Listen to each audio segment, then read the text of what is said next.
جب حضرت مہدی کی قیادت میں مسلمان صاحب ایمان اہل عرب یہودیوں اور عیسائیوں کی طاقت سے ٹکرائیں گے تو ان کی مدد کے لیے دو جانب سے اللہ تعالیٰ کچھ بھیجیں گے مدد.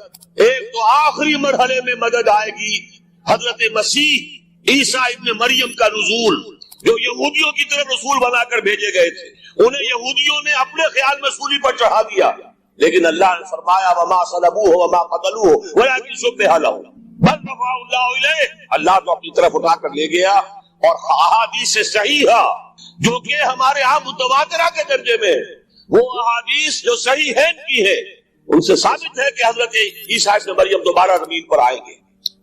اور یہودیوں کا سب سے بڑا سرغنہ جو خود مسیح ہونے ہی کا دعویٰ کر رہا ہوگا، مسیح الدجال، اسے حضرت مسیح قتل کرے گا. لیکن ایک دوسری حدیث سے معلوم ہوتا ہے کہ مشرق سے فوجیں آئیں گی حضرت مہدی کی مدد کے لیے. یخرجون ناس من المشرق یؤدون للمہدی یعنی سلطانہ. مشرق کی طرف سے فوجیں آئیں گی کہ جو مہدی کی حکومت کو مستحکم کریں. خراسان کا لفظ آتا ہے ایک دوسری حدیث میں. خراسان سے سہ عالم چلیں گے، انہیں کوئی نہیں روک سکے گا یہاں تک کہ وہ یروشلم میں جا کر رسم ہو جائے. اور حضور کے زمانے میں اچھی طرح سمجھ لیجئے، ہند کسے کہتے تھے حضور کے زمانے میں؟ پاکستان ہند میں شامل نہیں تھا.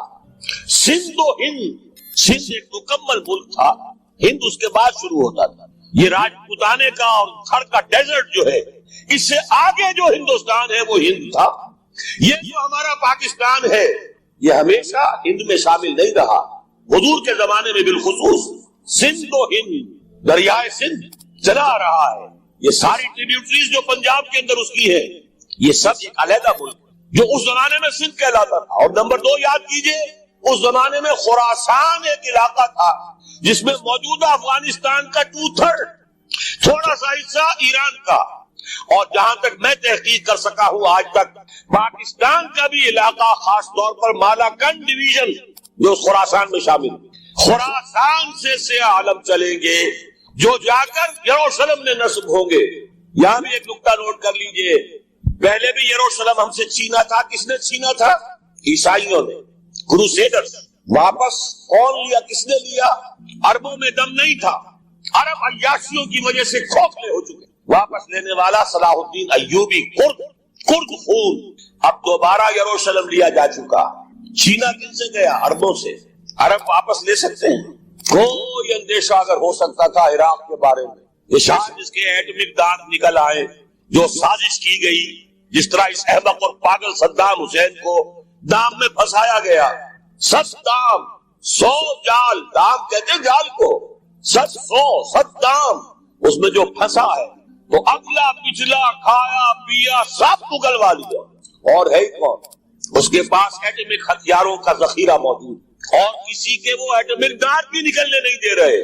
پاکستان کے اوپر کتنا دباؤ، اور ہمیں نہیں پتا کتنا کچھ دباؤ قبول کیا جا چکا. یہ تو سبھی مانتے ہیں، کیپ کر دیا گیا، روک دیا گیا، آگے تو نہیں بڑھ رہا، تو سبھی مانتے ہیں. رول بیک بھی ہو گیا یا نہیں کچھ پتا نہیں، لیکن کسی صورت یہ نہیں تسلیم کریں گے، قبول کریں گے کہ کسی مسلمان ملک کے پاس ایٹم بم آ جائے. یہودیوں کے پاس ذخیرہ موجود سمجھا جائے. بہرحال یہ جان لیجئے، اس علاقے سے امید ہوتی ہے. سندھ اور خراسان حالات بہت خراب ہیں ہمارے، اور حالات بہت خراب ہیں افغانستان کے بھی، لیکن حالات کے بدلتے اللہ تعالیٰ کی مشیت کے تحت دیر نہیں لگاتا. سیرت نبوی میں مجھے نظر آتا ہے سن 10 میں، 10 نبوی، ہجرت سے 3 سال پہلے، 2.5 سال پہلے، کہیں سے کوئی امید کی کرن نظر نہیں آتی تھی کہ عرب میں اسلامی حکومت قائم ہو جائے. 10 برس ہو چکے محمد رسول اللہ کو دعوت دیتے ہوئے، اور ابھی تک بمشکل 125 آدمی ہے. اپنے بل پر، اپنے طاقت پر مکے میں رہ بھی نہیں سکتے. کیسے ہو جائے گا؟ کہاں سے ہو جائے گا؟ میں آج پوچھتا ہوں، کوئی سر بتائے کہیں سے کوئی امید کی کرن اس وقت نظر آتی ہے؟ اس ماحول میں لے جائیے. اگلے 3 سال میں کیا ہو گیا؟ پہلے سال 6، اگلے سال 12، اس سے اگلے سال 72، اور بیعت عقبہ ثانیہ، ہجرت، اور وہاں سے اب حضور کی طرف سے انیشیٹ شروع ہو گیا. انیشیٹو تو ہم نہیں کہہ سکتے. اللہ تعالیٰ کی قدرت، اللہ کی مشیت. یہ یقین ہے کہ دنیا کے خاتمے سے پہلے نظام خلافت قائم ہوگا، اور تمام دنیا میں ہوگا. ظاہر ہے کہیں پہلے کسی ایک جگہ سے ہوگا جیسے حضور کے زمانے میں ہوا. اگر بیک وقت پوری دنیا میں ہو سکتا تو حضور کے دست مبارک سے ہوتا. اگر حضور کے دست مبارک سے بھی ایک ملک میں ہوا, جزیرہ نما عرب میں ہوا, پھر حضور کے امتی ہے نا, ابو بکر ہے, عمر ہے, عثمان ہے, صحابہ کرام کی فوجیں نکلی ہے, امتی ہے, امتیوں کے ہاتھوں اس کی توسیع ہوئی. اب بھی یہی ہوگا, کسی ایک علاقے میں ہوگا. میرا گمان ہے, میں یہ یقین سے نہیں کہہ سکتا, گمان بھی میرا ان احادیث کی روشنی میں ہے جو میں نے آپ کو بتا دی اور موجود ہے اس کتاب کے اندر. علامہ اقبال نے بھی انہی کے حوالے سے کئی کہا ہے, میرے عرب کو آئی ٹھنڈی ہوا جہاں سے, میرا وطن وہی ہے, میرا وطن وہی. اس علاقے سے کچھ ہونے والا ہے اور ہوگا انشاءاللہ. میری زندگی میں نہ ہو, آپ کی زندگی میں نہ ہو, کوئی پرواہ نہیں. حضرت حمزہ تو شہید ہو گئے غزوہ احد میں, 5 سال کے بعد حضور مکے میں داخل ہوئے ہیں فاتح کی حیثیت سے. حضرت حمزہ کی نگاہوں نے, ان آنکھوں نے تو نہیں دیکھا, عالم ارواح میں اللہ نے کیا مشاہدہ کرایا ہوگا انہیں, وہ تو ہمیں معلوم نہیں. 5 صحابہ شہید کر دیے گئے مکے ہی میں, بہت بڑی کامیابی. اپنی جان لگا دیں, اپنے آپ کو کھپا دیں, اپنے آپ کو مٹا دیں. جس طرح روڑی کوٹ کر بنیادوں میں بھر دی جاتی ہے, ہماری ہڈیوں کا چورا بنا کر اور ہمارے خون کے اندر اسے گوندھ کر اگر وہاں ڈال دیا جائے, اس سے بڑی سعادت کوئی نہیں. اس پر تعمیر ہو خلافت علی منہاج النبوۃ, ہم اس کی بنیاد کے اندر دفن ہو جائیں, یہی بہت بڑی سعادت ہے. لیکن یہ ہوگا, میں نے عرض کیا تھا کہ یقین ہے مجھے کہ ہوگا, اور ہر صاحب ایمان کو یقین ہونا چاہیے کہ ہوگا. باقی یہ کہ یہ آثار ہیں اور احادیث بھی ہے, اور 400 برس کی تاریخ بھی بتاتی ہے کہ یہی سے ہوگا. 1000 برس تک سارے مجددین امت عالم عرب میں پیدا ہوئے. 11ویں صدی کا مجدد اعظم شیخ احمد سرہندی کہاں دفن ہے؟ سرہند, ہندوستان. 12ویں صدی کا مجدد اعظم شاہ ولی اللہ دہلوی کہاں دفن ہے؟ دہلی میں. 13ویں صدی کا مجدد اعظم سید احمد بریلوی, ان کی تو قبر بھی معلوم نہیں, لیکن ان کا خون جذب ہوا دریائے کنہار میں, اور ان کے سینکڑوں ساتھیوں کی لاشیں اس بالا کوٹ کے مقام.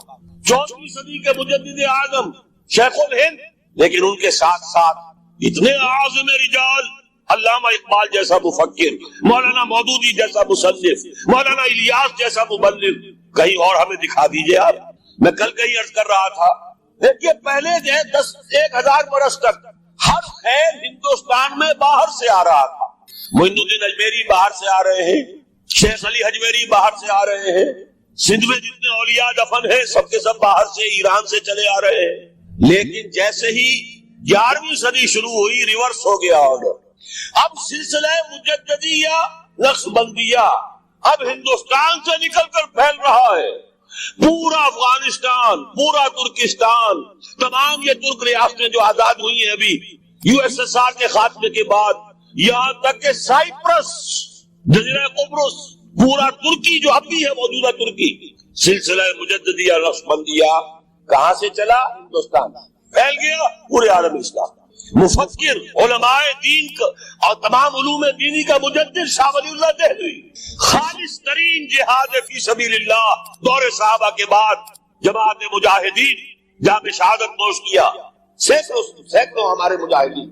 پھر 14ویں صدی میں اقبال جیسا مفکر, مودودی جیسا, دوبارہ دوہرا رہا ہوں, مصنف, مولانا الیاس جیسا مبلغ, مجھے تو کہیں نظر نہیں آتا.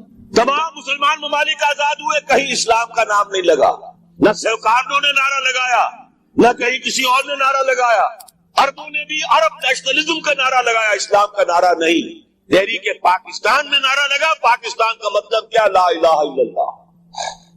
صبح عرض کر چکا ہوں, تحریک خلافت پوری دنیا میں کہیں نہیں, صرف بر عظیم پاک و ہند میں. اور کیسی تحریک خلافت کہ ہندو شریک ہوئے, گاندھی شامل ہوا, پورے ہندوستان کو جس نے گنجا دیا. یہ دوسری بات ہے کہ جب خود مصطفیٰ کمال نے ختم کر دیا تو اب کیا کرتے؟ مدعی سست گواہ نوٹ کرنے کی بات. اسلام کے بارے میں حضور نے فرمایا تھا, بدا الاسلام غریبا وسیعود کما بدا فطوبى للغرباء. اسلام کا آغاز تو ہوا تھا اس حالت میں کہ وہ بہت ہی اجنبی تھا, کوئی اس کا جاننے پہچاننے والا تھا ہی نہیں. دوبارہ اگرچہ اس کے بعد حکومت تو آ گئی, ایک دور آ گیا, اسلام کا غلبہ ہو گیا, لیکن ان قریب اسلام دوبارہ غریب ہو جائے گا, دوبارہ اجنبی ہو جائے گا. ان قریب سیعود, سین کے ساتھ جب عربی زبان میں فعل مستقبل بنتا ہے, سوفا وہ ذرا دور کی بات ہے, لیکن وَسَيَعُودُ عنقریب وہ دوبارہ غریب ہو جائے. فَطُوبَى لِلْغُرَبَاء تو مبارکباد اور تہنیت ہے ان لوگوں کے لیے جو اسلام کی غربت کے دور میں خود بھی غریب ہو جائیں، خود بھی اجنبی ہو جائیں. لوگ انہیں دقیانوسی کہیں، یہ ابھی تک چمٹے ہوئے ہیں سنت رسول کے ساتھ، یہ ابھی تک انہی چیزوں کے لیے دقیانوسی لوگ ہیں. یہ سارے فقرے ان پر شست کیے جائیں، وہ برداشت کریں، لیکن یہ کہ اسلام کا دامن حاصل ہو. لیکن اسلام کا عروج خلافت راشدہ اور وہیں سے زوال شروع ہو گیا. 1400 برس مسلسل زوال کے اسلام کو دوبارہ عروج حاصل نہیں. حال ہی کہ وہ 2.7% اپلیکیبل ہے. پستی کا کوئی حد سے گزر نہ دیکھے، اسلام کا گر کر نہ ابھر نہ دیکھے. مانے نہ کبھی کہ مد ہے ہر جزر کے بعد دریا کا ہمارے جو اترنا. اسلام کا تو عروج پھر نہیں ہے، پھر وہ خلافت راشدہ تو آج تک قائم نہیں ہوئی، پھر ایک مکمل دین نظام کی حیثیت سے تو دنیا میں کہیں نہیں ہے. ہاں مسلمانوں کی بڑی بڑی شتمت، شوکت، ان کا دبدبا، ان کا روب، ان کی حکومت نہیں ہے. اس میں یہ ہے کہ 2 عروج آ چکے ہیں، 2 زوال آ چکے. مسلمانوں کا پہلا عروج تھا اسلام اور مسلمانوں کا ساتھ ساتھ حضور کا دور خلافت راشدہ، یہاں اسلام اور مسلمان ساتھ ساتھ جا رہے ہیں. اس کے بعد اسلام کا تو زوال شروع ہو گیا، مسلمانوں کا عروج جاری رہا. دور بنو امیہ اور اس کی فتوحات، دور بنو عباس اور اس کی فتوحات، روح ارضی کی عظیم ترین سلطنت بنو عباس کی، تہذیب، تمدن، علوم، فنون، علم، روشنی. پھر ادھر سے بنو امیہ کا ختم ہوا، چراغ گل ہوا، تو ادھر چراغ جو ہے امیہ کا روشن ہو گیا اسپین کے اندر، ہسپانیہ میں. یہ سارا دور عربوں کا عروج جاری ہے، مسلمانوں کا عروج جاری ہے، اگرچہ اسلام کا زوال خلافت راشدہ کے ساتھ ہی شروع ہو. پھر ایک وقت آیا کہ مسلمانوں کا بھی زوال آیا. پہلے کروسیڈرز نے آ کر پٹائی کی اور بہت پٹائی کی. 1099 میں یروشلم جو فتح کیا انہوں نے، تو جس قدر کچھ تو خون کیا ہے، جتنا قتل عام کیا ہے، خود جو یورپین مورخین ہیں وہ بھی شرماتے ہیں اس کا ذکر. سارا میڈیٹرینین کا علاقہ انہوں نے فتح کر لیا تھا اور تہس نہس کر دیا. خیر اس کو تو 88 برس کے بعد صلاح الدین ایوبی رحمۃ اللہ علیہ نے واپس لے لیا. لیکن پھر اگلی صدی میں جو طوفان آیا ہے تاتاریوں کا، کروڑوں مسلمان قتل ہوئے، کروڑوں. 1258 میں سقوط بغداد اور خلافت بنو عباس کا ٹمٹماتا ہوا چراغ روشن. مستعصم باللہ کو گھسیٹ کر محل سے نکالا، جانور کی ایک کھال کے اندر لپیٹا، اور تاتاریوں نے اپنے گھوڑوں کی سمت علیہ کچل دی. اور شیخ سعدی نے کہا آسمارا حق بود در خون بارد بر زمین بر زوال ملک مستعصم امیر الموت. یہ عربوں کا زوال. اور نوٹ کر دیجئے پلیز، اس وقت سے عرب امت مسلمہ کی قیادت سے معزول کر دیے، آج تک معزول ہے. دوبارہ عروج مسلمانوں کو ہوا، لیکن وہ ایک معجزہ. جن تاتاریوں نے کروڑوں کو مارا تھا مسلمانوں کو وہی ایمان لیا.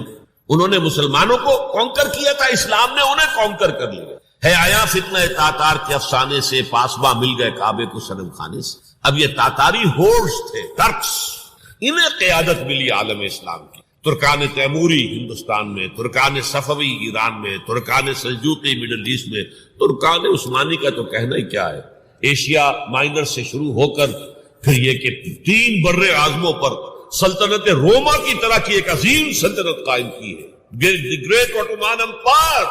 اور خلافت بھی انہیں منتقل ہو گئی. یہ جو دوسرا عروج تھا یہ ترکوں کی زیر قیادت تھا، عربوں کی نہیں. لیکن پھر اس کا بھی زوال آ گیا. اس کا زوال آیا یورپین کولونیلزم کے ہاتھوں. آغاز ہوا 1492 میں، سقوط غرناطہ، فال آف گرناڈا. اس کے بعد 1498 میں round the Cape of Good Hope راستہ تلاش کر لیا واسکو ڈی گاما نے. اور یہ سیلاب جو ہے کولونیل سیلاب آ گیا. ہندوستان، جزائر شرق الہند، یہ سارا آج کا انڈونیشیا، ملائیشیا، ہندوستان، یہ سب کے سب جو ہے فتح ہوتے چلے گئے. جس کا کلائمیکس تھا اس صدی کے، پچھلی صدی کے آغاز میں. اب 21ویں صدی ہے، 20ویں صدی کے آغاز میں پہلی جنگ عظیم کے بعد تمام عالم اسلام یورپی حکومتوں کے زیر لگی. تو یہ نوٹ کر لیجئے کہ ان 1400 سالوں میں امت مسلمہ کا ایک عروج، پھر ایک زوال، پھر ایک عروج، پھر ایک زوال. لیکن اسلام ایک ہی عروج تھا، اس کے بعد سے مسلسل زوال. آرا کو ظاہر کرنے کا شوق نہیں، بلکہ یہ کہ اپنی ذمہ داری ہم پہچانے کہ ہم کس مقام پر کھڑے ہیں. دیکھیے اس پاکستان کے بارے میں یا ہندوستان کے بارے میں علامہ اقبال نے کہا تھا اپنے ترانہ ملی میں، میر عرب کو آئی ٹھنڈی ہوا جہاں سے، میرا وطن وہی ہے، میرا وطن وہی ہے. اور مجھے بتایا گیا کہ سنن ابی داؤد میں یہ روایت موجود ہے کہ حضور نے فرمایا کہ ہندوستان کی طرف سے مجھے ٹھنڈی ہوا آتی، اگرچہ مجھے وہ حدیث ابھی نہیں ملی، لیکن حزب التحریر کا ایک کارڈ مجھے ملا تھا، تو اس میں اس حدیث کا اور اس میں ابو داؤد کی روایت کا حوالہ موجود ہے۔ لیکن میں جو چیز آپ کو بتا چکا ہوں وہ یہ کہ الف ثانی کا پورا تجدیدی کارنامہ اس ہندوستان کی سرزمین میں ہوا۔ مجدد الف ثانی شیخ احمد سرندی، شاہ ولی اللہ دہلوی، سید احمد بریلوی، وہ تو ہمارے پاکستان میں آ کر جو ہے ان کا خون جذب ہوا ارض پاکستان میں۔ پھر شیخ الہند مولانا محمود حسن۔ تحریک خلافت چلی تو صرف ہندوستان میں چلی اور کہیں نہیں چلی۔ آزادی کی تحریک چلی پوری دنیا میں، وہ نیشنلزم کی بنیاد پر چلی، ملے نیشنلزم، عرب نیشنلزم، ترک نیشنلزم۔ ہمارے ہاں چلی تو اسلام کے نام پر پاکستان کا مطلب کیا؟ لا الہ الا اللہ۔ پھر پاکستان قائم ہوا معجزے کے طور پر، بلکہ نازل ہوا ہے لیلۃ القدر میں، انا انزلناہ فی لیلۃ القدر، جیسے قرآن نازل ہوا لیلۃ القدر میں، یہ پاکستان بھی نازل ہوا لیلۃ القدر میں۔ اس کا برقرار رہنا ابھی تک معجزہ ہے۔ ہندو یہ سمجھتا تھا، کانگریس سمجھتی تھی کہ جھٹپٹ ختم ہو جائے گا۔ پھر یہ کہ اس کا قرارداد مقاصد کا پاس ہو جانا، مزید بھی اور اضافی دفعات دستور میں آ جانا، اب کمرشل انٹرسٹ کو ربا قرار دے کر حرام قرار دینا، یہ سارے لینڈ مارکس ہیں کہ جو اشارہ کر رہے ہیں کسی کی طرف، معاملہ کدھر جا رہا ہے۔ پھر یہ کہ یہ جو 14ویں صدی کے مجدد تھے شیخ الہند، اس کے بعد سے کچھ ایسی شخصیتیں عظیم پیدا ہوئی ہیں ہند میں، جن کو میں سمجھتا ہوں کہ 14ویں صدی کے مجدد اور 15ویں صدی کے مجدد کے درمیان، یہ 15ویں صدی کے مجدد کی راہ کو سیدھا کرنے والے، جیسے کہ حضرت یحییٰ نے کہا تھا میں تو آنے والے کا راستہ سیدھا کر رہا ہوں حضرت عیسیٰ کے لیے، ایسے ہی 15ویں صدی کے لیے امام مہدی کے لیے راستہ صاف کرنے والے سب سے پہلے علامہ اقبال، جنہوں نے اسلام کا تصور دین کی حیثیت سے دوبارہ زندہ کیا ہے، ورنہ اسلام ایک مذہب کی شکل اختیار کر چکا تھا۔ پھر مولانا مودودی، مولانا ابوالکلام آزاد حکومت الہیہ کے نعرے کے ساتھ میدان میں آئے۔ یہ اقبال نے جو تصور پیش کیا تھا اس پر عملی جد و جہد کے لیے حزب اللہ قائم ہوئی۔ نوٹ کر لیجئے 11 برس کا فرق ہے عمر کا علامہ اقبال کے اور ابوالکلام کے، اور 1913 میں جب حزب اللہ قائم کیا اس وقت علامہ اقبال کی ملی شاعری اپنے عروج کو پہنچ چکی تھی۔ پھر یہ کہ علامہ اقبال کے بعد تعمیل جو ہے اس کام کی وہ ابوالکلام نے کی، لیکن روایتی علماء کی شدید مخالفت کی وجہ سے وہ بدل ہو کر چھوڑ گئے، کانگریس میں شامل ہو گئے، بساط جو ہے حزب اللہ کی انہوں نے لپیٹ دی۔ پھر مولانا مودودی آئے، انہوں نے وہ ڈور جو ہے اس کا سرا تھاما، جماعت اسلامی قائم کی حکومت الہیہ ہی کے قیام کے لیے، اگرچہ میرے نزدیک یہ کہ وہ انتخابی اور ایک قومی سیاست کی ایک جماعت بن کر پاکستان میں جو ہے دلدل میں پھنس گئی ہے۔ اب ہم اس کی کوشش کر رہے ہیں، تنظیم اسلامی اور یہ تحریک خلافت جس کے تحت یہ جلسہ ہو رہا ہے، یہ ساری چیزیں وہ ہیں کہ آپ کو سوائے پاکستان کے اور کہیں نہیں ملیں گی۔ پوری معلوم ہوتا ہے کہ پاکستان کو بہت بڑا رول پلے کرنا ہے اس میں، اور اس کے ساتھ اب جمع کر لیجئے افغانستان کی عمارت افغانستان، اسلامی عمارت افغانستان قائم ہو چکی ہے۔ یہ پچھلے 20 سالوں میں جو کچھ وہاں ہوتا رہا ہے اس سے پہلے تصور نہیں ہو سکتا۔ علامہ اقبال کے فرزند بھی دیکھ کر آئے ہیں، تو اگرچہ وہ خود میں سمجھتا ہوں کہ خاصے انہیں آپ لبرل کہیں، آزاد خیال کہیں، لیکن اس درجے متاثر ہو کر آئے تھے کہ انہوں نے یہ کہا افغانستان میں جو میں نے حالات دیکھے ہیں کہ اگر 2-4 اور مسلمان ملکوں کے اندر یہ نظام قائم ہو جائے تو پوری دنیا مسلمان ہو جائے گی۔ یہ سب کچھ کیسے ہو رہا ہے؟ یہ آنے والے دور کی جھلکیاں ہیں۔ Coming events are casting their shadows before. یہ سب بتا رہے ہیں کہ پاکستان افغانستان کو مل کر اس میں کوئی عظیم رول پلے کرنا، اور اس کے ضمن میں اب میں علامہ اقبال کے بارے میں آخری بات کہہ رہا ہوں۔ علامہ اقبال کے بارے میں عام یہ خیال ہے، انہوں نے اپنے خطبات میں مہدی کا اور نزول مسیح کا، حالانکہ میں کل پڑھ رہا تھا مولانا سید احمد اکبر آبادی رحمۃ اللہ علیہ کا ایک مقالہ ان کا کہ علامہ اقبال نے ابن خلدون کے بارے میں یہ کہا ہے کہ مہدی کا اور نزول عیسیٰ کا دونوں کا انہوں نے انکار کیا ہے، حالانکہ ابن خلدون نے نزول عیسیٰ کا انکار نہیں کیا، صرف مہدی کا انکار کیا ہے۔ بہرحال علامہ اقبال نے خطبات میں انکار کیا ہے، لیکن یہ کہ اپنی شاعری کے اندر میں چیلنج کرتا ہوں کسی بڑے سے بڑے اقبال شناس کو، ان کا یہ شعر ذرا سنیے۔ خضر وقت از خلوت دشت حجاز آید بروں، کارواں زی وادی دور و دراز آید بروں۔ خضر وقت، امام وقت، رہنمائے وقت، قائد وقت، خلوت دشت حجاز، حجاز کی صحرا کی کسی خلوت گزینی سے نکل کر باہر آئیں گے۔ میں حیران ہوتا ہوں علامہ کے اس فکر پر اور اس مصرے پر۔ یہاں انہوں نے شیعہ اور سنی دونوں کے کانسیپٹ جمع کر دیے۔ شیعہ کا کانسیپٹ یہ چھپے ہوئے کسی غار میں وہاں سے برآمد ہوں گے، اور ہمارا کانسیپٹ میں ام سلمہ رضی اللہ تعالیٰ عنہ کی حدیث سنا چکا، چھپے ہوئے ہوں گے وہ وہاں پر، مدینے سے نکل کر آ کر مکے میں چھپ جائیں گے۔ اس خانہ جنگی کی حالت میں لوگ ان کی طرف دیکھ رہے ہوں گے، سوچتے ہوں گے انہیں میدان میں آنا چاہیے، کوئی پارٹ پلے کرنا چاہیے، امت کی رہنمائی کرنی چاہیے، لیکن وہ چھپیں گے، وہ کارے ہوں گے، وہ اس ذمہ داری کو قبول نہیں کرنا چاہیں گے، جا کے چھپ جائیں گے مکے میں، وہاں سے مکے والے انہیں نکالیں گے، اور وہ کارے ہوں گے، انہیں بالکل یہ پسند نہیں ہوگا کہ یہ ذمہ داری اٹھائیں۔ تو خضر وقت از خلوت دشت حجاز آیت بروں، کارواں زی وادی دور و دراز آیت بروں، کارواں جو چلے گا ان کی مدد کے لیے اس وادی دور و دراز، اس عظیم وادی دور و دراز، یہ وادی سندھ ہے۔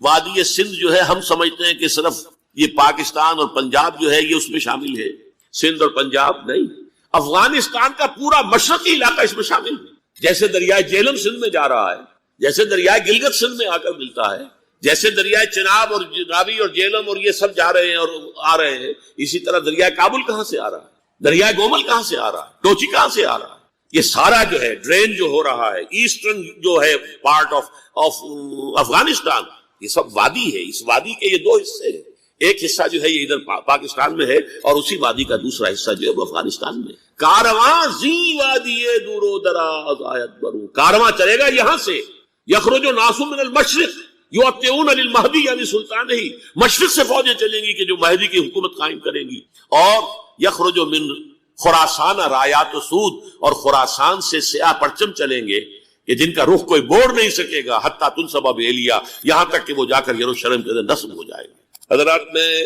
ایک میری گفتگو کا حصہ باقی تھا لیکن میں اسے چھوڑ رہا ہوں، اس لیے کہ گلوبلائزیشن جو اس کی ہوگی، جو خلافت علی منہاج النبوہ کی تجدید کامل حضرت مہدی کے ہاتھوں عرب میں ہوگی، اس سے پہلے اس کے لیے محنت، کوشش، جد و جہد پاکستان اور افغانستان میں ہو چکی ہوگی جو اسے سپورٹ کرے گی اور وہاں جا کر حکومت قائم کرے گی۔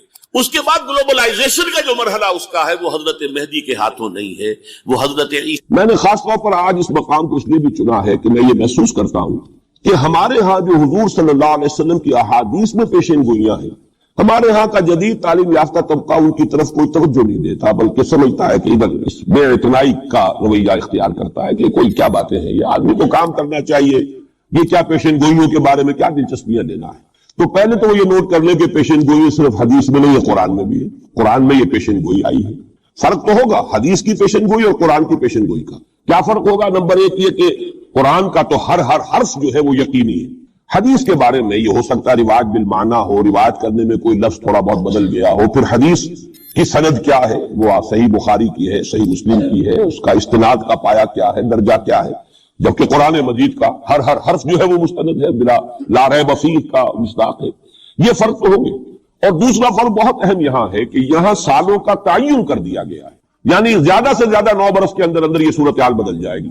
حدیث میں جو پیشین گوئیاں آئی ہیں ان میں کوئی تعین وقت کا نہیں، بلکہ سورہ انبیاء کے آخر میں 2 آیتوں میں حضور سے یہ کہا گیا کہ آپ کہہ دیجئے ان ادری اقریب ام بعید ما توعدون، اے نبی ان سے کہہ دیجئے کہ مجھے یہ معلوم نہیں ہے کہ جس چیز کی تمہیں خبر دی جا رہی ہے، جس چیز کا وعدہ تم سے کیا جا رہا ہے وہ قریب ہے یا دور ہے، ٹائم ٹیبل میں نہیں جانتا، لیکن جو میں کہہ رہا ہوں وہ ہو کر رہے گا۔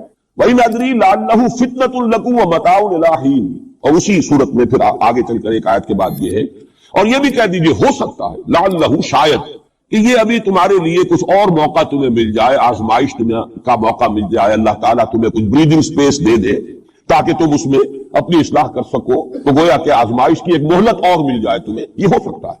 لعلہ فتنۃ لکم ومتاع الی حین، ایک وقت معین تک کے لیے اللہ تعالیٰ تمہیں اور رہنے بسنے کا موقع دے دے، لیکن یہ کہ اس میں کوئی شک نہیں ہے کہ جس عذاب الہی کی میں تمہیں خبر دے رہا ہوں وہ آ کر رہا ہے، اس میں کوئی شک نہیں، کب آئے گا یہ مجھے معلوم ہے۔ اسی کی ایک مثال اور بھی نوٹ کر لیجئے، جب حضور نے خواب دیکھا، اور نبی کا خواب بھی وہی ہوتا کہ ہم عمرہ کر رہے، حضور نے صحابہ کو حکم دے دیا۔ سن 6 ہجری کا یہ واقعہ مشہور ہے کہ اب تقریباً 1400 یا بعض روایات میں آتا 1800 صحابہ کے ساتھ آپ احرام باندھ کر عمرے کے لیے اور مکے کا سفر کر رہے ہیں، حدیبیہ تک پہنچ گئے۔ اب وہاں جو صورتحال پیش آئی، مکے والے اڑ گئے، کسی قیمت پر ہم نہیں کرنے دیں گے، گویا کہ خون کی ندیاں بہہ جائیں گی۔ تو وہاں کی صورتحال کو دیکھ کر مصالحت کی حضور نے، صلح کی، صلح حدیبیہ مشہور صلح حدیبیہ بہت ہی اہم ہے، تاریخ کا، سیرت النبی کا بہت اہم واقعہ ہے۔ اس پر بعض لوگوں کے ذہنوں میں اشکال پیدا ہوا کہ حضور نے تو کہا تھا کہ میں نے خواب دیکھا ہے، اور نبی کا خواب تو وہی ہوتا ہے، اور ہم اس وقت جا رہے ہیں بغیر عمرہ کیے، تو گویا کہ ایک وسوسہ تو آ سکتا ہے، بڑے سے بڑے آدمی کے ذہن میں آ سکتا ہے، اور صحابہ کرام تو آ کر حضور سے کہتے بھی تھے کہ حضور بذا اوقات ہمیں اپنے دل میں ایسی باتیں بھی محسوس ہوتی ہے کہ زبان پر لانے سے ہم زیادہ بہتر سمجھتے ہیں کہ ہمیں زندہ آگ میں جلا دیا جائے، یعنی ایسے وسوسے بھی ہمارے دل میں آ جاتے ہیں، دماغ میں آ جاتے ہیں۔ تو حضور نے فرمایا کیا واقعی تم ایسا محسوس کرتے ہو کہ اس بات کو زبان پر لانے سے بہتر ہے کہ ہمیں زندہ جلا دیا جائے؟ عرض کیا جی یہ تو ہمارا فرمایا ذا کا ایمان، یہی تو ایمان ہے۔ شیطان وسوسہ اندازی کرے گا، لیکن جب تمہارا یہ احساس ہے کہ یہ بات اتنی بری ہے کہ مجھے زندہ جلا دیا جائے، یہ میرے لیے اہون ہے، ہلکا ہے بنسبت اس کے کہ میں اس بات کو زبان پر لاؤں، تو ثبوت ہے کہ ایمان موجود ہے۔ ریئیکٹ کا کون سی شے کر رہی ہے اس کے خلاف جو رد عمل پیدا ہوا وہ ایمان سے ہے نا، تو یہ تو پھر ایمان کا ثبوت ہے، یہ آپ نے اطمینان دلایا۔ تو وسوسے سے بعض صحابہ کے ذہن میں یہ بھی پیدا ہوئے، تو حضور نے فرمایا تھا کہ میں نے کہا تھا کہ ہم کریں گے عمرہ، لیکن میں نے یہ کب کہا تھا کہ اسی سال ضرور کریں گے۔ گویا کہ ٹائم ٹیبل میں فرق ہو سکتا ہے، یعنی جہاں تک اللہ کا فرمان ہے اس میں ٹائم ٹیبل کا بھی فرق نہیں ہوگا، ناممکن ہے، لیکن نبی کی پیشین گوئیوں میں یا خبروں میں ٹائم ٹیبل کے اندر فرق واقع ہو سکتا ہے کہ اس سال نہیں ہوا اگلے سال، پھر اس کو عمرہ قضا کہتے ہیں۔ قریش نے یہ مان لیا تھا کہ اس سال تو آپ جائیے، ہماری پریسٹیج جو ہے وہ اسی طرح قائم رہتی ہے، ورنہ تو گویا کہ ہم بالکل ہی آپ کے سامنے بچ گئے اور ہم نے گویا کہ بالکل ہی شکست مان لی۔ اس سال تو آپ جائیں، اگلے سال آئیے، 3 دن کے لیے ہم مکہ خالی کر دیں گے، بالکل ہم چلے جائیں گے پہاڑوں میں، آپ مکے میں رہے 3 دن اور جس طرح چاہے طواف کریں اور عمرہ کریں۔ بہرحال اگلے سال پھر وہ عمرہ ہوا، اسے عمرہ قضا کہتے ہیں۔ یہ بھی میں نے مثال دی ہے کہ ٹائم ٹیبل کا جہاں تک تعلق ہے، حضور کی دی ہوئی پیشین گوئیاں جو ہے اس کے بارے میں ہم تعین نہیں کر سکتے کہ یہ کب ہوگا، گمان کر سکتے ہیں، اندازہ ہو سکتا ہے، لیکن تعین نہیں۔ جبکہ یہاں یہ ہوا فی بضع سنین، الف لام میم غلبت الروم فی ارض الارض وهم من بعد غلبهم سیغلبون فی بضع سنین، چند سالوں کے اندر اندر۔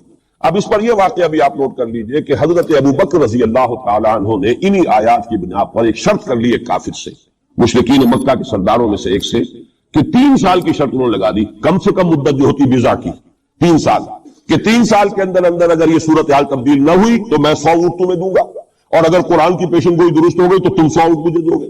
اور اس وقت تک اس طرح کی شرط لگانا ابھی حرام نہیں ہوا تھا، چونکہ شریعت کے احکام تفصیلی تو آئے نہیں تھے، ابھی تو نہ شراب حرام تھی نہ جوا حرام تھا، تو اس طرح کی شرط لگانا کس طرح کوئی حرام والی بات تو تھی نہیں۔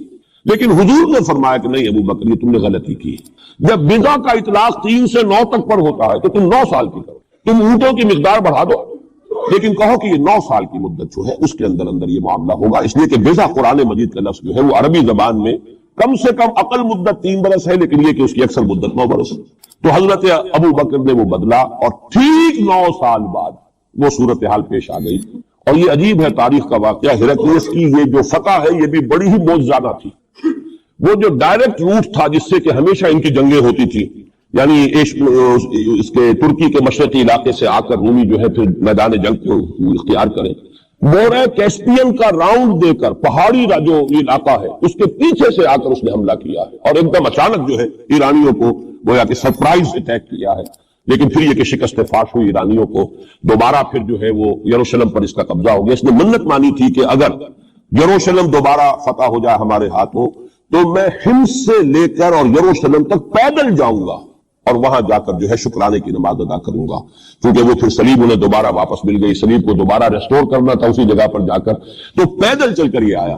اور تاریخ میں نوٹ کر لیجیے جب یہ پیدل چل کر آیا تھا اسی وقت، اب زمانہ کافی گزر چکا تھا، تو پھر جو حضور کا نامہ مبارک گیا ہے سن 7 ہجری میں، یہ وہ زمانہ ہے جبکہ یروشلم وہ آیا ہوا تھا، اور اس وقت پھر ابو سفیان کو بلا کر، اس وقت تک وہ ایمان نہیں لائے تھے، حضور کے نامہ مبارک پر پھر ہرقلیس نے پھر سوال جواب کیے اور معلومات حاصل کیے، کون شخص ہے، کیسا ہے، حسب نسب کیسا ہے، اس کا کردار کیسا رہا ہے، کون لوگ اس پر ایمان لا رہے ہیں، جو ایمان لاتے ہیں ان میں سے کوئی واپس بھی جاتا ہے کہ نہیں جاتا، کوئی مرتد بھی ہوتا ہے۔ بڑا ذہین انسان تھا، بڑا عالم و فاضل انسان تھا، پہچان چکا تھا کہ یہ وہی نبی ہے جن کا ہم انتظار کر رہے ہیں۔ لیکن وہ یہ چاہتا تھا کہ جیسے قسطنطین نے اس وقت یہ کیا تھا کہ وہ جب اس نے مذہب بدلا ہے، عیسائیت اختیار کی، تو پوری مملکت جو ہے عیسائی ہو گئی، تو نظام انٹیکٹ رہا، وہی ان کا بادشاہت کا نظام قائم رہا۔ چاہتا تھا کہ میرے یہ تمام کے تمام نائبین سلطنت اور جتنے بھی بطاریق ہیں، یہ بطریق پیٹریارکس، یہ سب کے سب بھی میرے ساتھ اسلام قبول کریں۔ اور سارا یہ اس نے جو سوال جواب کیا تھا ابو سفیان سے، اسی لیے کیا تھا کہ سارے درباری قائل ہوتے چلے جائیں کہ واقعی یہ نبی سچا ہے۔ لیکن اس کی امید کے برعکس ہوا، ری ایکشن بڑا شدید ہوا ان کے وہ پادریوں میں اور ان کے جو پیٹریارکس تھے ان میں، تو پھر وہ بھی محروم رہ گیا۔ سلطنت کی بیڑی اس کے پاؤں میں پڑی رہ گئی، زنجیر پڑی رہ گئی، وہ اسلام سے محروم رہ گئی۔ بہرحال اب یہاں نوٹ کیجئے کہ 9 برس بعد 623 عیسوی میں اس کو فتح حاصل ہوگی. حضرت عمر نے وہ 100 اونٹ حاصل کیے، اگرچہ حضور نے پھر اس کے بارے میں حکم دیا کہ اسے صدقہ کرا، اس کو اب تو اپنے ذاتی استعمال میں نہ لاؤ، صدقہ کرا. اچھا، اس کے ساتھ اس پیشن گوئی میں دوسرا حصہ بھی ہے. الف لام میم غلبت الروم فی ادنی الارض وهم من بعد غلبهم سیغلبون فی بضع سنین للہ الامر من قبل ومن بعد. اللہ ہی کے ہاتھ میں ہے تمام معاملات کا اختیار، پہلے بھی اور بعد میں بھی. یہ تو ایمان کی بنیادی حقیقت ہے. وَيَوْمَئِذٍ يَفْرَحُ الْمُؤْمِنُونَ، اور اس روز اہل ایمان بھی بہت خوشیاں منا رہے ہوں گے. یہ اس پیشن گوئی کا دوسرا حصہ ہے. این بدر کے دن یہ خبر آئی ہے کہ یہ پیشن گوئی صحیح ہو گئی. 9 برس ہو گئے سن 5 جو نبوی سے، اور غزوہ بدر 623 عیسوی میں غزوہ بدر ہو رہا ہے. 622 میں ہجرت ہے اور 623 میں غزوہ بدر ہو گیا. اور جس روز فتح مسلمانوں کو حاصل ہوئی ہے بدر میں، اور سرداران قریش جو ہے وہ کھجور کے کٹے ہوئے تلوں کے مانند جو ہے پڑے ہوئے نظر آئے ہیں میدان بدر میں، این اسی وقت فتح کی خبر آئی ہے کہ رومیوں کو دوبارہ فتح حاصل ہو گئی ایرانیوں پر. یومئذ یفرح المؤمنون، اس دن اہل ایمان کو بھی بہت فرحت حاصل ہوگی، بہت خوشی حاصل ہوگی، وہ بھی جشن منا رہے ہوں گے بنصر اللہ، اللہ کی مدد سے. بدر میں جو اللہ تعالیٰ کی نصرت آئی ہے. ینصر من یشاء، وہ تو مدد فرماتا جس کی چاہتا ہے. وَهُوَ الْعَزِيزُ الرَّحِيمُ، اور وہ زبردست ہے، رحم فرمانے والا ہے. وعد اللہ، اب دیکھیے ذرا تاکید کا انداز دیکھیے. وعد اللہ، یہ اللہ کا وعدہ ہے. لا يخلف اللہ وعدہ، اور کان کھول کے سن لو، اللہ اپنے وعدے کے خلاف نہیں کرتا. ولیکن اکثر الناس لا يعلمون، لیکن اکثر لوگوں کو علم حاصل نہیں ہے، اکثر لوگ جانتے نہیں. یہ جو میں نے آیات اور اس کا تاریخی پس منظر، کچھ تھوڑا سا جغرافیائی جو اس کا پس منظر ہے، وہ سارا آپ کے سامنے رکھا ہے. اس کا مقصد یہ ہے کہ ایک طرف تو جو پیشین گوئیاں ہیں ان کے بارے میں تعلیم یافتہ لوگوں کے ذہنوں میں بھی اگر کوئی اشکال ہے کہ حدیث میں جو پیشین گوئیاں آئی ہیں تو اس پہ رفع ہو جائے. ہمارے نزدیک قرآن اور حدیث میں کوئی فرق نہیں. قرآن بھی ہمیں محمد کے ذریعے ملا صلی اللہ علیہ وسلم. مجھ پر تو نازل نہیں ہوا، کسی اور پر نازل نہیں ہوا، ابو بکر پر نازل نہیں ہوا، نازل تو محمد پر ہوا صلی اللہ علیہ وسلم. وہ بھی آپ کی زبان مبارک سے ہمیں عطا ہوا ہے، آپ سے لیا ہے صحابہ نے، صحابہ سے تابعین نے، تابعین سے تبع تابعین نے. اور اس کے لیے ریٹن ورڈ ذریعہ نہیں بنا ہے. اصل جو ہے یہ اسپوکن، زبان سے زبان. اور اصل شے آج بھی جو ہے وہ قرات ہے قرآن کی. قرات اور قرات کا فن جو ہے یہ ہے اصل اس کے لیے حجت. یہ لکھنے کا معاملہ جو ہے وہ بھی تھا. اس کے بعد حضرت ابو بکر کے زمانے میں اس کو ایک کتاب کی شکل میں بھی جمع کر دیا. پھر حضرت عثمان نے اس کو ایک رسم الخط پر بھی تمام امت کو جمع کر دیا. یہ بھی بڑی قیمتی چیزیں ہیں. لیکن اصل جو ہے میڈیم قرآن مجید کا منتقل ہونا کہ قلب محمد پر نازل کیا جبرائیل نے، انہ نزلہ علی قلبک، پھر لسان محمد سے صلی اللہ علیہ وسلم حاصل ہوا صحابہ کو، پھر صحابہ کی زبانوں سے، پھر یہ تابعین کو، تبع تابعین کو. تو یہ منتقل ہوتا آ رہا ہے. اور ہمارے ہاں جو فن قرات ہے اس میں باقاعدہ سند ہوتی ہے. جیسے فن حدیث میں سند ہے، آپ کس سے پڑھ رہے ہیں، اس نے کس سے پڑھی، اس نے کس سے پڑھی، سند چلے گی. اسی طریقے سے فن قرات میں سند ہے. جو ہمارے ہاں قراء ہوتے ہیں ان کا تعلق جو ہے وہ جڑ جائے گا اسی دور صحابہ کے قراء کے ساتھ. بہرحال اس وقت جو میں کر رہا تھا کہ قرآن اور حدیث میں یہ فرق نہیں ہے، دونوں چیزیں محمد کی ادا کرنا. اور ہمیں معلوم ہے کہ حضور کو وحی صرف قرآن کی شکل میں نہیں ہوئی، وحی خفی بھی ہوئی ہے. بہت سی باتیں اللہ تعالیٰ دل میں ڈالتا تھا. حضور کا خواب بھی وحی ہے. اس اعتبار سے وہ وحی خفی جس کو ہم کہتے ہیں اس پر بھی ہمارا ایمان ہے. البتہ فرق کیا ہے، جیسا کہ میں عرض کر چکا، یہ لفظ بلفظ محفوظ ہے، حرف بحرف، بلکہ لفظ بھی بڑی شے ہے، حرف بحرف محفوظ ہے. وہاں یہ کہ اس طرح کی حفاظت کا جو ہے وہ دعویٰ نہیں ہے. نمبر 2 یہ کہ یہاں جو شے ہے وہ اپنے ٹائم ٹیبل کے حوالے سے بھی قطعی ہوگی. وہاں یہ ہے کہ ٹائم ٹیبل کا ہم تعین نہیں کر سکتے. جبکہ قرآن مجید ہی کی 2 آیات آپ کو محکم سنا چکا ہوں. ان ادری یا قریب ام بعید ما توعدون، نبی کہہ دیجیے مجھے نہیں معلوم جو کچھ تم سے وعدہ کیا جا رہا ہے وہ قریب ہے یا دور ہے. وَإِنْ أَدْرِي لَعَلَّهُ فِتْنَةٌ لَكُمْ وَمَتَاعٌ إِلَىٰ حِينٍ، اور میں نہیں جانتا، ہو سکتا ہے کہ ابھی تمہیں اللہ ایک مہلت اور دے دے اور ابھی تمہیں اور رہنے بسنے کا موقع دے دے تاکہ تمہیں ایک مہلت، ایک آزمائش مزید مل جائے. اب جو میں ذرا طرف حوالہ دوں گا اس وقت تفصیل میں جانے کا موقع نہیں ہے، اس لیے کہ گزشتہ سال اس پہ تفصیل سے کئی جمعوں میں یہاں گفتگو کر چکا ہوں. قرب قیامت کی جو پیشین گوئیاں محمد الرسول اللہ صلی اللہ علیہ وسلم نے ہمیں دی ہیں ان کو نوٹ کر لیجئے کہ وہ 2 قسم کی ہیں. ایک تو خاص خرق عادت واقعات جو قرب قیامت سے زمانے میں ہوں گے، سورج کا مغرب سے نکلنا اور اسی طرح کی دوسری اور علامات ہیں.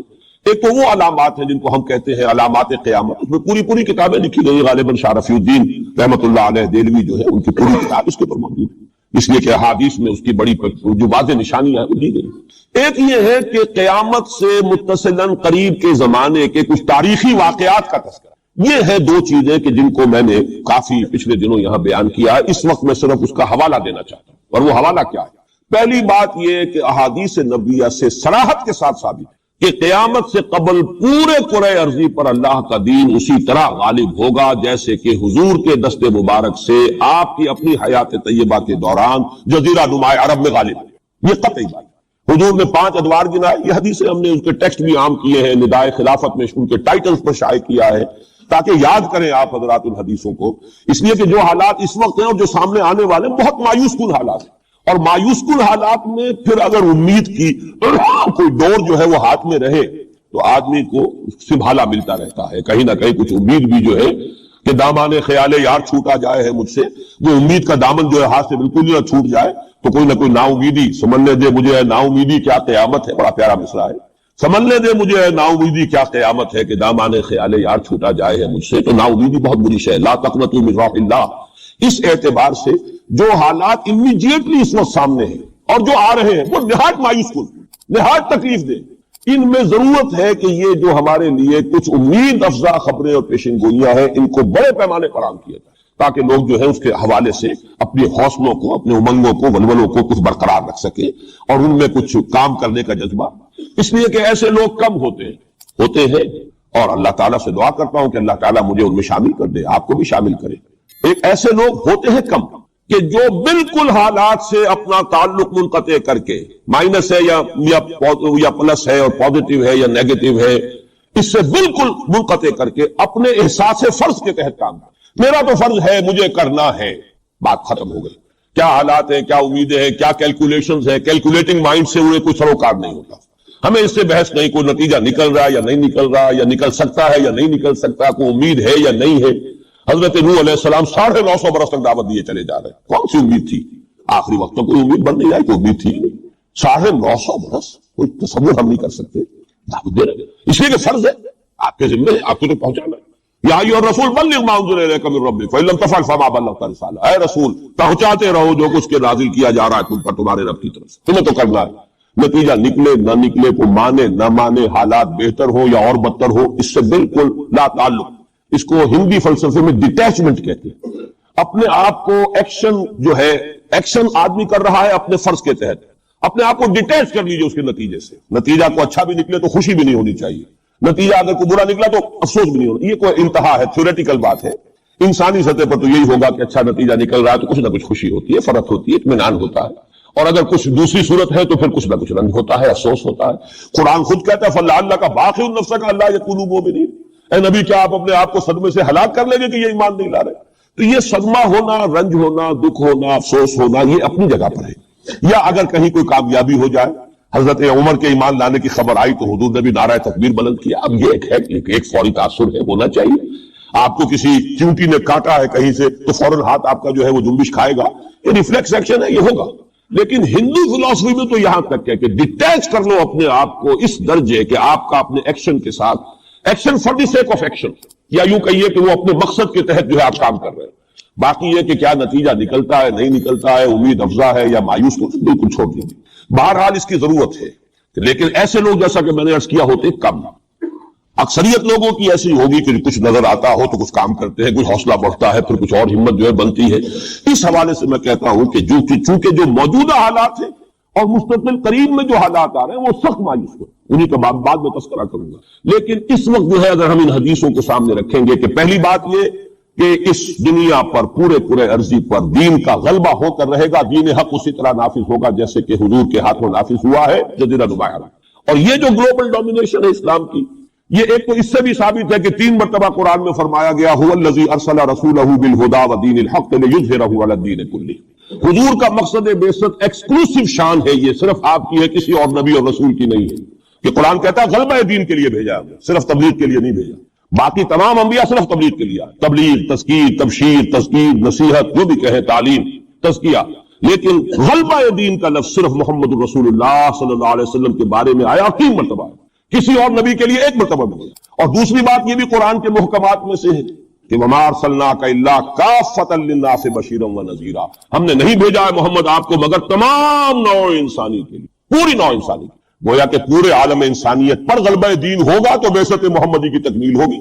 پورے عالم جب بھیجا گیا پورے عالم انسانی کے لیے، اس اعتبار سے بھی صغرا کبرا جوڑیے تو اس کا نتیجہ نکلتا ہے۔ باقی یہ کہ حضور نے وضاحت کے ساتھ وہ احادیث جو ہیں جیسے کیا میں نے بارہا آپ کو سنائی ہے، حضور نے 5 دور گنوائے: دور نبوت، دور خلافت علی منہاج النبوہ، حدیث کا ٹیکسٹ میں بیان نہیں کر رہا وقت کی کمی کی وجہ سے، پھر دور ایسی ملوکیت کا جو کٹ کھنی ہوگی، ظالم کاٹ کھانے والی، پھر دور ایسی ملوکیت کا جو جبری ہوگی، یہ میرے نزدیک جو غلامی کا دور ہمارا گزر چکا ہے اور ابھی ہے، پارشلی ختم ہوا، پارشلی باقی ہے۔ براہ راست جو ہے ویسٹرن امپیریلسٹ پاورز جو ہیں وہ یہاں سے چلی گئی ہیں، ان کی فوجیں اب موجود نہیں ہیں ہمارے ہاں، لیکن یہ کہ ان کی تہذیب، ان کا تمدن، ان کا فکر، ان کے نظریات، ان کے فلسفے، ان کی سوچ، ان کا طرز بود و باش، انہی کا لباس، انہی کی صفت، یہ سب کچھ موجود ہے۔ اور ٹیکنالوجی میں، علم میں اور معاشیات میں ہم بالکل بھکاریوں کی طرح ان کے سامنے ہاتھ پھیلانے پر مجبور ہیں۔ تو وہ ختم نہیں ہوا چوتھا دور، بلکہ در حقیقت یہ کہ انٹرم پیریڈ ہے چوتھے اور پانچویں کے درمیان، اور پانچواں آپ نے فرمایا ثم تکون خلافت علی منہاج النبوہ، پھر پانچواں دور آئے گا خلافت علی منہاج النبوہ۔ اور اس وقت گویا کہ پوری جو یہ عالم انسانیت ہے یہ اس چوتھے اور پانچویں دور کے درمیان میں ہے، یہ ایک درمیان کا عرصہ ہے، نو مینز لینڈ کہہ لیجیے اس کو، یا یہ کہ برزخی یہ دور ہے۔ وہ جو دور تھا امپیریلزم کا، مغربی امپیریلزم، غیر مسلموں کی ہم پر حکومت، ملکن جبرین، اور وہ خلافت علی منہاج النبوہ۔ پھر وہ 2 حدیثیں حضرت ثوبان رضی اللہ تعالیٰ عنہ سے جو کہ مسلم شریف میں مروی ہے کہ مجھے اللہ تعالیٰ نے ساری زمین سکیڑ کر دکھا دی، یہاں تک کہ میں نے اس کے سارے مشرق دیکھ لیے، سارے مغرب دیکھ لیے۔ وَإِنَّ أُمَّتِي سَيَبْلُغُ مُلْكُهَا مَا زُوِيَ لِي مِنْهَا، اور سن لو کہ میری امت کی حکومت ان تمام علاقوں پر قائم ہو کر رہے گی جو مجھے سکیڑ کر دکھا دیے گئے۔ اب اس کے بعد مجھے تو کوئی شک ہے نہیں، صحیح ہے میں سے ہے روایت، صحیح مسلم، بعض حضرات کے نزدیک تو صحیح مسلم کا درجہ صحیح بخاری سے بھی بلند ہے، لیکن یہ کہ اکثر و بیشتر جو ہے ٹاپ پر صحیح ہیں جنہیں ہم کہتے ہیں صحیح بخاری، صحیح مسلم، یہ حدیث کے مجموعے میں سب سے اوپر ہے۔ اچھا، دوسری حدیث حضرت مقداد ابن اسود سے، لا يبقى على الارض بيت وبر ولا مدر الا ادخل الله فيه كلمة الاسلام، اللہ تعالیٰ اس روح ارضی پر ایک گھر نہیں چھوڑے گا، نہ اینٹ گارے کا بنا ہوا گھر، نہ کوئی کمبلوں کا بنا ہوا خیمہ جس میں اسلام کو داخل نہ کر دے۔ البتہ اسلام کا داخلہ 2 طریقوں سے ہوگا، بعز عزیز اور ذل ذلیل، یا تو گھر والا اور خیمے والا اسلام قبول کر لے گا تو اسلام کے اعزاز کے ساتھ اس کا بھی اعزاز ہو گیا، وَلِلَّهِ الْعِزَّةُ وَلِرَسُولِهِ وَلِلْمُؤْمِنِينَ، عزت تو ہے اللہ کے لیے، اس کے رسول کے لیے، اہل ایمان کے لیے، گھر والا بھی اس کا اعزاز ہوا، اس کے گھر میں اسلام داخل ہوا اس کے اعزاز کے ساتھ۔ اگر نہیں قبول کرے گا تو نیچے ہو کر رہنا پڑے گا، یؤتُوا الجزیۃ عن یدٍ وَهُمْ صاغرون، چھوٹے ہو کر جزیہ پیش کرنا ہوگا۔ تو گویا کہ اسلام تو اس کے گھر میں بھی داخل ہو گیا، لیکن وہ بدبخت اعزاز اسلام سے خود محروم رہا، لیکن غلبہ تو ہو گیا نا۔ یدخلون فی دین اللہ افواجا کی وہ شکل تو ہو گئی کہ اللہ کا دین جو ہے وہ غالب ہو گیا، اطاعت تو انہیں کرنی پڑے گی، اسلام کی بالادستی قبول کرنی ہوگی، رہے ہندو، رہے سکھ، رہے پارسی، رہے عیسائی، رہے پرسنل لاء میں ان کی جان، مال، عزت، آبرو کی حفاظت کا ذمہ بھی لیا جائے گا، ان کے عقائد کو بھی زبردستی نہیں بدلوایا جائے گا، ان کے مندروں، گردواروں اور کلیساؤں اور سلوتاس جو ہے سینیگاگ، ان کی حفاظت کی جائے گی، لیکن بالادستی اسلام کی۔ یہ ہے مسند احمد ابن حنبل کی روایت ہے حضرت مقداد ابن اسود سے۔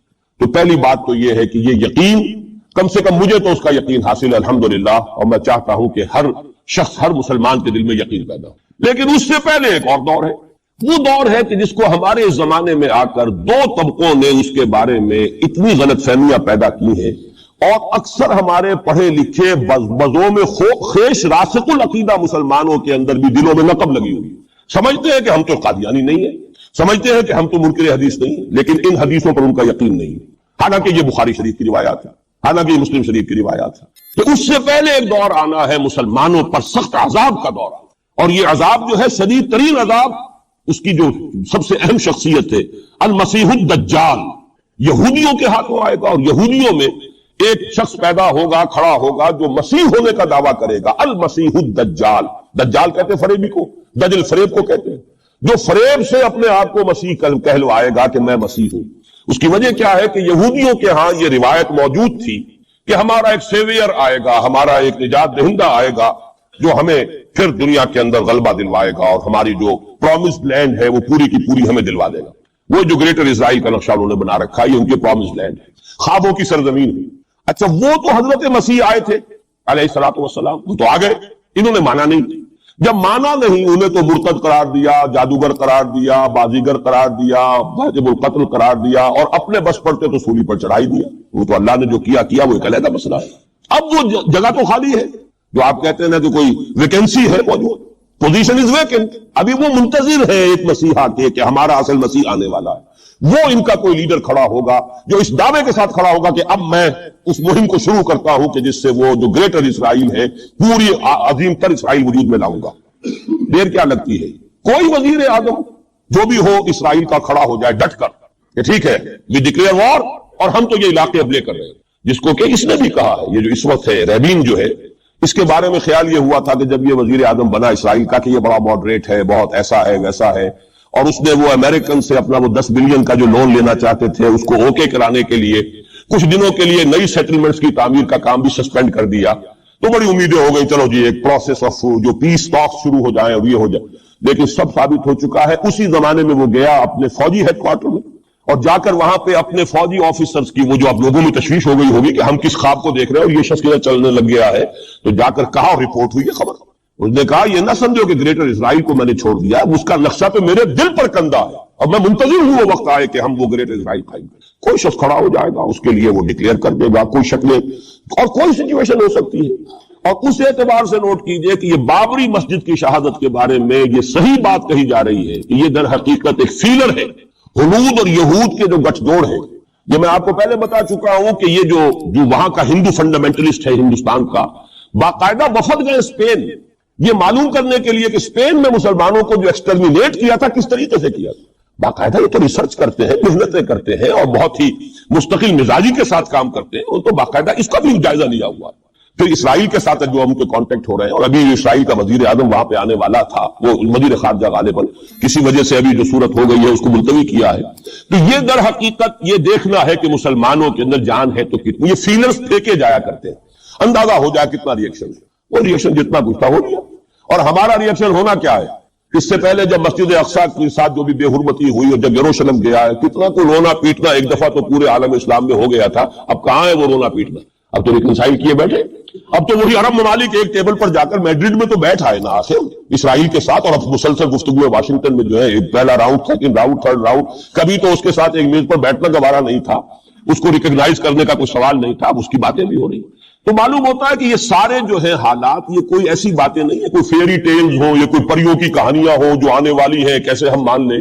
یہ صحیح عقیدہ اسلامی ہے. حضور احادیث حضرت مسیح علیہ السلام زندہ آسمان پر اٹھائے گئے اور وہی حضرت مسیح علیہ السلام دوبارہ آئیں گے اور یہودیوں کا آخری قلع قمع انہی کے ہاتھوں ہوگا. اور یہ در حقیقت قرآن مجید کا جو فلسفہ ہے انبیاء اور رسول کے بارے میں اس کے عین مطابق ہے. جس قوم کی طرف کوئی رسول بھیج دیا جاتا تھا وہ قوم جب رد کر دیتی تھی رسول کی دعوت، اتمام حجت کر دیا رسول نے، 950 برس تک دعوت دی، قوم نے رد کر دیا. یا حضرت ہود نے کتنے عرصے دعوت دی اس کی وضاحت نہیں ہے، طویل عرصے تک دی، قوم نے رد کر دیا. حضرت صالح نے کتنے عرصے دعوت دی، قوم نے رد کر دیا. پھر کیا ہوتا تھا؟ اس قوم کو ہلاک کر دیا جاتا تھا، ختم کر دیا، پھر اس کا نام و نشان نہیں چھوڑا جاتا تھا. فقطع دابر القوم الذین ظلموا، جڑ کاٹ دی جاتی تھی اس ظالم قوم کی. لا یرا الا مساکنہم، اب ان کے صرف مسکن نظر آتے تھے، وہ رہنے والے نظر نہیں آتے تھے. چلے جائیے قرطبہ میں دیکھ لیجئے اور غرناطہ میں جا کر محل دیکھ لیجئے الحمرا، لیکن جو لوگ یہاں کبھی آباد تھے ان کا نام و نشان بھی نہیں ہے. یہ تو اب جو آثار قدیمہ ہے سیریں کر لیجئے جا کر. مسجد قرطبہ بھی ہے، سیر کر لیجئے. وہ تو اقبال کو تو خیر کوئی اجازت بھی مل گئی تھی نماز پڑھنے کی خاص کوئی، ورنہ وہاں پر تو اس کا بھی امکان نہیں ہے. اس کے ہارٹ میں جو ہے وہ چیپل موجود ہے، چرچ موجود ہے. بہرحال یہ سارے جو معاملات ہیں جان لیجئے اچھی طریقے سے کہ یہ واقعات جن کی خبریں دی گئی ہیں یہ بالکل اس کے مطابق حالات کا جو ہے نقشہ بیٹھتا چلا جا رہا ہے. کوئی یہودی لیڈر کھڑا ہوگا اور وہ مسیح کا دعویٰ کرے گا میں ہوں مسیح، چاہے وہ خود بھی جانتا ہو کہ میں جھوٹ بول رہا ہوں، جانتا ہوگا کہ جھوٹ بول رہا ہوں، لیکن یہ کہ تمام یہودیوں کو جمع کرنے کے لیے لازم ہوگا کہ وہ دعویٰ کرے. اس لیے کہ اب بھی موجود ہے جو لوگ جانتے ہیں یہودیوں کو، یہودی اب بھی سپلٹ ہے. ان میں جو زیادہ مذہبی طبقہ ہے وہ زائنسٹ نہیں ہے بلکہ وہ ان سے اختلاف کرتا ہے. زائنزم کی اپنی ایک تحریک تھی، وہ یوں سمجھیے کہ ایک ریشسٹ نیشنلسٹ موومنٹ ہے، وہ ایک نسلی قومیت کے اوپر چلنے والی جو ہے وہ ایک قوم پرستانہ حکومت جو ہے تحریک ہے. جو مذہبی طبقہ ہے، جو یہودی داڑیاں رکھتے ہیں اور جو لمبے لمبے بال رکھتے ہیں اور کالی ٹوپیاں پہنتے ہیں اور لمبی شیروانیوں ٹائپ جو ہے ان کے لانگ کوٹس ہوتے ہیں اور یہ وہاں مینہٹن میں بڑے نظر آتے ہیں گھومتے ہوئے اور بہت سرمایہ دار ہیں، اسی لیے نیو یارک کو جو یارک کہا جاتا ہے. وہ یہودی جو ہے وہ ان میں بڑا طبقہ بھی موجود ہے کہ جو زائنزم کو اور اسرائیل کو تسلیم نہیں کر رہا. تو ظاہر بات ہے کہ ان کے لیے ضرورت ہوگی کہ کوئی مذہبی اپیل آئے. منتظر تو وہ بھی ہے مسیح کے، اب آنا تو نہیں ہے، وہ تو وہ مسیح جو آئے گا وہ تو آئے گا ان کی ہلاکت کے لیے. اس سے پہلے کوئی کھڑا ہوگا اور اس کو پھر یہ مذہبی یہودی بھی مان لیں. نتیجہ یہ ہوگا کہ جو بھی پوری دنیا کا یہودی ہے وہ اس ایک علاقے میں آ جائے گا اور وہ اپنے اس گریٹر اسرائیل کے لیے پھر جو وہاں پر جنگ کی بھٹی دہکے گی. یہ کتاب الملاحم، اکثر جو حدیث کی کتابیں ان کے آخر میں آ کے کتاب الملاحم کا باب ہے علیحدہ، جس میں کہ اس دور کی خبروں کا جو ہے حضور نے پوری پیشن گوئیاں کی ہے کہ یہ کچھ ہونا ہے. جہاں تک المسیح الدجال کا تعلق ہے اس کے بارے میں تو الفاظ یہ ہیں کہ کوئی نبی اللہ کا ایسا نہیں گزرا کہ جس نے مسیح